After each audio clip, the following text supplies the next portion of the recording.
Hey everyone, remember Taimak Guarriello? What really happened to him is so tragic, not because he died young, not because he spiraled into destruction, but because Hollywood took one of the most promising, charismatic, naturally gifted young stars of the 1980s and quietly allowed him to disappear, leaving fans decades later wondering how someone with so much potential could be pushed so far into the shadows, and the truth behind his rise, his disappearance, and the heartbreak woven through his life is far more emotional than most people ever realized. Because when Taimak burst onto the scene in 1985 as the unforgettable Bruce Leroy in the cult classic film The Last Dragon, he wasn't just another actor hoping for a break. He was the embodiment of something fresh and electric. A martial artist with real skill, a new kind of leading man with charm, innocence, intensity, and a screen presence that could have launched an entire franchise. And for a brief moment, it looked like he would become Hollywood's next big action icon. A star who could stand beside names like Bruce Lee, Van Damme, and even Eddie Murphy. But behind the scenes, something heartbreaking was happening. Taimak entered Hollywood at a moment when the industry didn't quite know what to do with him because he didn't fit their categories. He wasn't the stereotypical roles Hollywood pushed on young black actors, and he also wasn't a traditional action star in the eyes of casting directors, leaving him in a strange, isolating limbo where he was too unique for an industry that demanded predictability. And instead of taking off, his career stalled almost immediately after The Last Dragon, which is where the tragedy begins, because Taimak had the talent, the discipline, the look, and the star power. But what he didn't have were the doors that other actors had access to, and he has admitted in interviews that he simply wasn't offered roles worthy of his abilities in the years that followed, forcing him to watch as opportunity after opportunity went to people with less skill but more industry connections. And while fans assumed he chose to leave Hollywood, the truth is far more painful.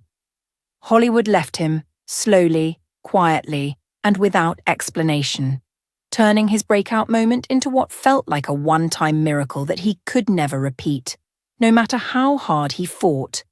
And fight he did, not only in martial arts, but in life, teaching, training, working behind the scenes, taking small roles here and there, trying to carve out a path that should have been handed to him after his breakout. And the tragedy deepens when you realize how much he struggled to keep his passion alive. How much emotional energy it took to stay hopeful while the industry ignored him, and how many times he was told to wait his turn, a turn that never came, leading to years of frustration, discouragement, and self-reflection as he tried to understand how a kid chosen by Berry Gordy himself could be forgotten so quickly. And while Taimak never publicly spiraled or fell into scandal, his heartbreak came from being overlooked, undervalued, and misunderstood, forced to rebuild himself from scratch while watching fans beg for a sequel that would never happen, opportunities that would never come, and representation that could have changed the trajectory of his career forever. And perhaps the saddest part of Taimak's story is that he wasn't just an actor. He was a martial arts prodigy, a disciplined athlete, a motivational force, someone who could have blended action, charisma, comedy, and heart in ways Hollywood desperately needed. But the industry didn't have the vision to see what he could become, leaving him to navigate a career that felt like an endless uphill battle. And while he eventually found purpose teaching martial arts, writing a memoir, performing in theatre, and inspiring new generations, there is still a bittersweetness in the way fans talk about him today, as if they're mourning the Hollywood career he deserved but never received, the stardom that was within reach but snatched away by timing, bias, and an industry that wasn't ready for someone like him.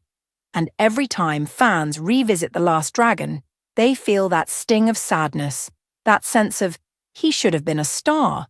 Because the tragedy of Taimak Guarriello isn't that he failed, it's that the system failed him, that Hollywood never knew how to use him, that he gave everything he had to a dream that didn't give enough back, making his story one of the most quietly heartbreaking tales of wasted potential, missed opportunities, and enduring resilience in entertainment history. A reminder that sometimes the brightest talents don't fade because they weren't good enough, but because the world didn't know how to recognize their brilliance when it mattered most. Thanks for watching.